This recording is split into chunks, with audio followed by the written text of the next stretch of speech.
1939. Nazi Germany throws down the gauntlet. The greatest conflict the world had ever seen commences. We're up at City Interactive's meeting room, and we're here together with Jacob from the Combat Wings, the Great Battles of World War II team. And just tell us, what is Combat Wings? Well, as you can tell from the picture, it's an air combat game set in World War II.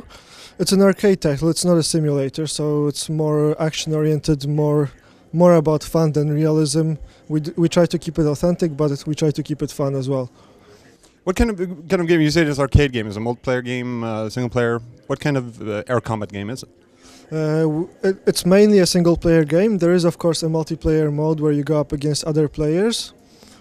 But yeah, the game is centered around 4 different campaigns, single player. There's 30 missions altogether. They're set in 4 different scenarios. So you have Africa, you have Russia, you have the Battle of Britain, and you have the Pacific. Okay, so what kind of campaign levels, what kind of objectives can we expect when flying through the great battles of World War II?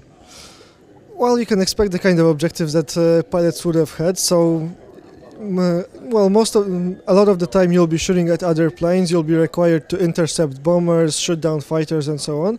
There are also various other objectives.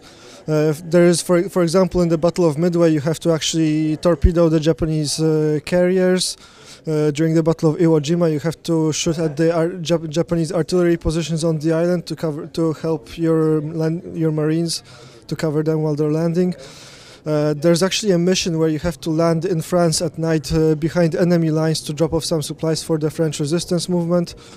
There's a mission where you intercept German unguided V-1 rockets as well. So there's quite a big variety of it. So you're saying that it's an arcade game, but for people that are really into World War II and into flight simulators or flight games, the airplanes are always important. What kind of airplanes can players expect in Combat Wings? We actually have 60 aircraft, so that's quite a lot more than you normally see. We do have all the usual suspects. So you have the Spitfire, the Hurricane, and so on. All the major aircraft from all the major countries. So we have British, Japanese, American, and so on. We also tried to include a few planes from the other countries that took part in the war, but didn't play such a big role. So, for example, we have a French aircraft, a few of them actually. One of them is actually also available in Finnish colors. We have Polish aircraft, we have Romanian, there's an Australian plane actually. Unfortunately, we don't have any Swedish planes. There was one which we considered, but since Sweden didn't take part in the war, it ended up being left out. We don't talk much about the war. But what do you find exciting about air combat during World War II? Right, air combat during World War II, it was very different than what you have today. The thing is, in air combat today, when 2 jet fighters go up one against the other, they don't even get to see each other most of the time. You know, one of them fires off a missile from like 30 kilometers. Somewhere else in the world, the other guy drops down to the ground, and that's the end of it. It's not very exciting. So the great thing about World War II, it was completely different back then. It was much more intense and much more up close and personal. When 2 World War II aircraft went against each other, they would open fire sometimes from like 50 meters. Sometimes one pilot would see the face of the other guy. He would see the face of the person he's shooting at. So it was very intense, and we wanted to get this kind of intensity across in the game.